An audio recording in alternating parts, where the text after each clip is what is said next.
ام المومنین حضرت عائشہ صدیقہ رضی اللہ تعالیٰ عنہ روایت کرتی ہیں کہ ایک رات میں نے حضور صلی اللہ علیہ وآلہ وسلم کو اپنے بستر پر نہ پایا تو میں حضور صلی اللہ علیہ وآلہ وسلم کی تلاش میں نکلی۔ آپ کو جنت البقیع میں پایا کہ آسمان کی طرف حضور صلی اللہ علیہ وآلہ وسلم نے سر اٹھایا ہوا تھا۔ مجھے دیکھ کر حضور نے فرمایا، اللہ تعالیٰ نصف شعبان کو آسمان دنیا پر جلوہ گر ہوتا ہے اور قبیلہ کلب کی بکریوں کے جس قدر بال ہیں اس سے زیادہ لوگوں کو اللہ تعالیٰ بخش دیتا ہے۔ حضرت ابو ہریرہ رضی اللہ تعالیٰ عنہ سے روایت ہے کہ رسول اللہ صلی اللہ علیہ وآلہ وسلم نے فرمایا، شعبان کی نصف رات کو میرے پاس جبریل علیہ السلام حاضر ہوا اور کہا، اے محمد صلی اللہ علیہ وآلہ وسلم، یہ وہ رات ہے جس میں آسمانوں اور رحمت کے تمام دروازے کھول دیے جاتے ہیں، اٹھیے نماز ادا کیجیے۔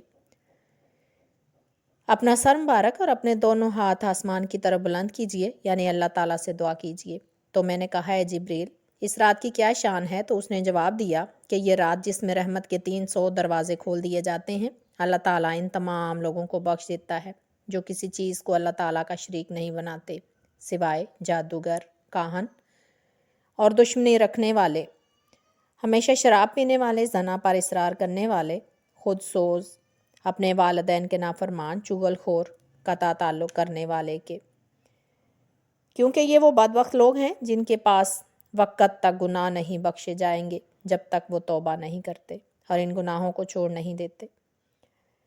نبی کریم صلی اللہ علیہ وآلہ وسلم گھر سے باہر تشریف لے آئے اور آپ نے نماز ادا فرمائی، اپنے سجدے میں گریہ زاری کرنے لگے اور وہ یہ عرض کر رہے تھے کہ اے اللہ، میں تیرے عذاب، تیری ناراضگی سے تجھ سے پناہ مانگتا ہوں۔ میں تیری تعریف اس طرح نہیں کر سکتا جس طرح تو نے اپنی تعریف کی ہے۔ ساری تعریفیں تیرے لیے ہیں یہاں تک کہ تو راضی ہو جائے۔ حضرت محمد ابن عبداللہ زاہدی سے ایک روایت نقل ہے، انہوں نے کہا ہے کہ میرا دوست ابو حفص الکبیر فوت ہو گیا، میں نے اس کی قبر پر حاضری نہ کی۔ اس کے بعد میں اس کی قبر پر حاضری دینے کا ارادہ کیا اور اسی اثناء میں رات کو سو گیا تو میں نے اسے خواب میں دیکھا کہ اس کا رنگ متغیر اور چہرہ زرد تھا۔ میں نے اسے سلام دیا تو اس نے میرے سلام کا جواب نہ لوٹایا۔ میں نے تعجب کرتے ہوئے کہا، سبحان اللہ، تو نے میرے سلام کا جواب کیوں نہ لوٹایا؟ تو اس نے جواب دیا، سلام کا جواب لوٹانا عبادت ہے اور مرنے کے بعد ہم عبادت کے مکلف نہیں رہتے۔ تو میں نے حیران ہو کر اس سے پوچھا کہ تیرا چہرہ بڑا حسین و جمیل تھا، یہ متغیر کیوں ہو گیا ہے اور اس پر زردی کیوں چھا گئی ہے؟ تو اس نے جواب دیا کہ مجھے قبر میں دفن کر دیا گیا تو ایک فرشتہ آیا، وہ میرے سر کی طرف کھڑا ہو گیا۔ اس نے کہا، اے گناہ کا ارتکاب کرنے والے بوڑھے، اور اس نے میرے برے اعمال اور گناہ شمار کرنے شروع کر دیے، اور ساتھ ہی اس نے مجھے ایک ایسا ڈنڈا مارا جس سے میرے جسم نے آگ کے شعلے بھڑک اٹھے۔ پھر میرے ساتھ میری قبر ہم کلام ہوئی۔ اس نے کہا، تو نے گناہ کرتے ہوئے میرے رب سے حیا کیوں نہیں کی؟ پھر اس قبر نے مجھے خوب بھینچا یہاں تک کہ میری ہڈیاں آر پار ہو گئیں اور جوڑ منقطع ہو گئے، اور اس رات تک جس میں شعبان کا چاند طلوع ہوا میں عذاب کی سختیاں سہتا رہا۔ جس رات شعبان کا چاند طلوع ہوا تو اچانک میرے اوپر سے ایک آواز دینے والے نے آواز دی کہ اس پر مسلط فرشتے اس سے عذاب اٹھا لے، کیونکہ اس نے اپنی عمر میں شعبان کی ایک رات کو زندہ کیا تھا اور اس کا ایک دن روزہ رکھا تھا۔ تو اللہ نے اس دن شعبان کی ایک رات قیام کی وجہ سے اور اس کا ایک روزہ رکھنے کی وجہ سے مجھے عذاب سے نجات عطا فرمائی اور مجھے جنت اور رحمت کی نوید جان فضا سنائی۔ اسی لیے نبی رحمت علیہ الصلوۃ والسلام نے فرمایا کہ جس نے عید الفطر اور عید الاضحیٰ کی راتوں میں سے ایک رات اور نصف شعبان کی رات قیام کیا، ان میں اللہ تعالیٰ کی عبادت کی، تو اس کا دل اس وقت مردہ نہیں ہوتا جب باقی لوگوں کے دل مردہ ہو چکے ہوں گے اور وہ اللہ تعالیٰ کے ذکر سے غافل ہو جائیں گے۔ حضرت ابو نصر ابن سعید رضی اللہ تعالیٰ عنہ سے روایت ہے، انہوں نے کہا کہ نبی مکرم صلی اللہ علیہ وآلہ وسلم نے فرمایا، جب شعبان کی 13ویں رات تھی تو میرے پاس جبریل علیہ السلام حاضر ہوئے اور کہا، اے محمد صلی اللہ علیہ وآلہ وسلم، اٹھیے، نماز تہجد کا وقت ہو گیا ہے، اپنے رب سے اپنی امت کی بخشش کی دعا کیجیے۔ حضور صلی اللہ علیہ وآلہ وسلم اٹھے، صلوات و دعا میں مشغول رہے یہاں تک کہ صبح صادق طلوع ہوا۔ پھر جبریل علیہ السلام حاضر ہوئے، عرض کیا، محمد صلی اللہ علیہ وآلہ وسلم، اللہ تعالیٰ نے آپ کی خاطر اور آپ کی امت کا تیسرا حصہ بخش دیا ہے۔ یہ سن کر حضور صلی اللہ علیہ وآلہ وسلم رونے لگے اور فرمایا، اے جبریل، میری امت کے دوسرے 2 حصوں کے بارے میں بتائیے کہ ان کا کیا حال ہے۔ تو میں نے عرض کی، مجھے معلوم نہیں۔ جب شعبان کی 14ویں رات ہوئی تو وہ پھر حاضر ہوئے اور عرض کیا، محمد صلی اللہ علیہ وآلہ وسلم اٹھیے، نماز تہجد ادا کیجیے۔ حضور علیہ الصلوۃ والسلام نے ایسا ہی کیا تو جب صبح صادق طلوع ہوئی، جبریل امین نے حاضر ہو کر عرض کیے کہ اے محمد صلی اللہ علیہ وآلہ وسلم، اللہ تعالیٰ نے آپ کے لیے آپ کی امت کے دوسرا حصہ کو بخش دیا ہے۔ لیکن حضور علیہ الصلوۃ والسلام کو یار و صبر نہ ہوا، اپنی امت کے تیسرے حصے کی بخشش کی فکر کرنے لگے اور زاروں کی تار رونے لگے، اور جبریل امین سے کہا، اے جبریل، مجھے اپنی امت کے تیسرے حصے کے متعلق بھی آگاہ کیجیے۔ تو اس نے لا علمی کا اظہار کیا۔ جب شعبان کی 15ویں رات ہوئی، جس کو لیلۃ البرات کہتے ہیں، تو جبریل امین حاضر ہو کر عرض کرنے لگے کہ اے محمد صلی اللہ علیہ وآلہ وسلم، آپ کے لیے بشارت ہے کہ اللہ تعالیٰ نے آپ کی تمام امت کو آپ کی خاطر بخش دیا ہے، سوائے ان لوگوں کے جو اللہ تعالیٰ کے ساتھ کسی کو شریک بناتے ہیں، ان کی بخشش نہیں ہوگی۔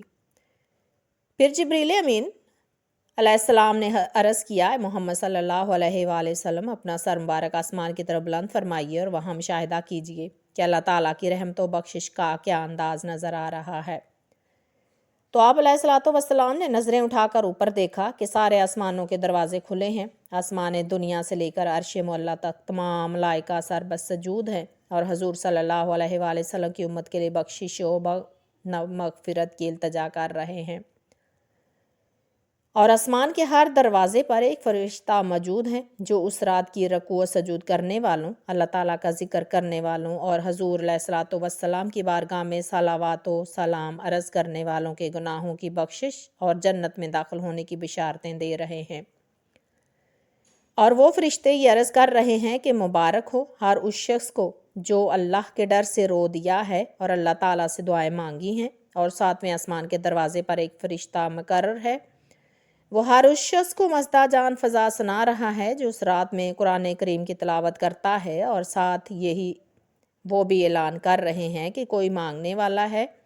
کہ اس کو عطا کیا جائے، کوئی ہے دعا کرنے والا کہ اس کے گناہ بخش دیے جائیں اور اس کی توبہ قبول کی جائے۔ یہ سلسلہ غروب شمس سے طلوع شمس تک جاری رہتا ہے۔ حضور علیہ الصلوۃ والسلام نے فرمایا کہ شعبان کی 15ویں رات میں غروب شمس سے لے کر طلوع شمس تک اللہ تعالیٰ کی رحمت کے دروازے کھلے رہتے ہیں، اور اللہ تعالیٰ اس رات کو بنو کلب قبیلہ کی بکریوں کے بالوں کے برابر دوزخیوں کو دوزخ کی آگ سے آزاد فرماتا ہے۔ حضرت عائشہ صدیقہ رضی اللہ تعالیٰ عنہ سے روایت ہے، آپ فرماتی ہیں کہ حضور صلی اللہ علیہ وآلہ وسلم میری باری میں میرے حجرہ میں تشریف فرما تھے اور آپ اپنے بستر پر تھے۔ اچانک آپ صلی اللہ علیہ وآلہ وسلم کو بستر پر نہ پایا۔ میں نے خیال کیا کہ آپ کہیں دوسری ازواج میں سے کسی کے پاس تشریف لے گئے ہوں گے۔ میں آپ کی تلاش میں نکل کھڑی ہوئی، تمام حجرات سے تلاش کیا مگر آپ کو نہ پایا۔ اسی 6 و 5 میں حضرت فاطمہ الزہرا خیر الانبیاء کے دروازے پر پہنچی اور دستک دی تو آواز آئی، کون؟ میں نے عرض کیا، میں عائشہ ہوں۔ اس وقت آپ علیہ الصلوۃ والسلام کی تلاش میں حاضر ہوئی ہوں۔ تو اس گھر کے مکین حضرت فاطمہ، سیدنا علی اور امام حسن اور امام حسین رحمۃ اللہ رضی اللہ تعالیٰ عنہما اٹھ کھڑے ہوئے، اور سیدنا علی کرم اللہ وجہہ کے کہنے پر ہم نے آپ کو مسجد میں تلاش کیا تو وہاں بھی آپ کو نہ پایا۔ سیدنا علی کرم اللہ وجہہ نے فرمایا، وہ جنت البقیع میں تشریف لے گئے ہوں گے۔ چنانچہ ہم سب جنت البقیع کی طرف گئے تو دیکھا کہ آپ قبرستان نور بنا ہوا ہے۔ سیدنا علی کرم اللہ وجہہ نے فرمایا، یہ نور آپ ہی کی وجہ سے ہے۔ ہم وہاں پہنچے تو کیا دیکھتے ہیں، آپ علیہ الصلوۃ والسلام نے سر سجدہ میں رکھا ہوا ہے اور زار و قطار رو رہے ہیں اور عاجزی و انکساری میں انتہا فرما رہے ہیں اور عرض کر رہے ہیں، اے اللہ، اگر تو انہیں عذاب دے تو یہ تیرے بندے ہیں، اور اگر تو انہیں معاف فرما دے تو تو غالب اور دانا ہے۔ یہ عجیب و غریب منظر دیکھ کر حضرت فاطمہ الزہرا رضی اللہ تعالیٰ عنہا آپ کے سر کے برابر کھڑی ہو گئیں اور آپ کے سر مبارک کو اوپر اٹھایا اور عرض کی، اے میرے والد محترم، رونے اور عاجزی کی کیا وجہ ہے؟ کیا آپ کسی دشمن نے تکلیف پہنچائی ہے یا وحی نازل ہوئی ہے؟ آپ نے فرمایا ہے فاطمہ، نہ کسی دشمن نے کوئی گزن پہنچایا ہے اور نہ فرشتہ اترا ہے، بلکہ یہ لیلۃ البرات ہے اور میں اللہ تعالیٰ سے اپنی امت کی بخشش طلب کر رہا ہوں۔ اور فرمایا ہے عائشہ رضی اللہ تعالیٰ عنہ، اگر قیامت برپا ہو جائے تو میں اس طرح سر سجدے میں رکھ کر اپنے رب سے مغفرت طلب کرتا رہوں گا اور اپنی امت کی شفاعت کی درخواست کرتا رہوں گا۔ اس کے بعد آپ نے فرمایا، اگر تم میری رضا چاہتے ہو تو سجدے میں گر کر میرے ساتھ رب تعالیٰ کی بارگاہ میں عاجزی و انکساری کرو اور بخشش کی دعا طلب کرو۔ اسی طرح آپ صلی اللہ علیہ وآلہ وسلم نے حضرت علی، حضرت فاطمہ اور حسنین کریمین کو بھی فرمایا،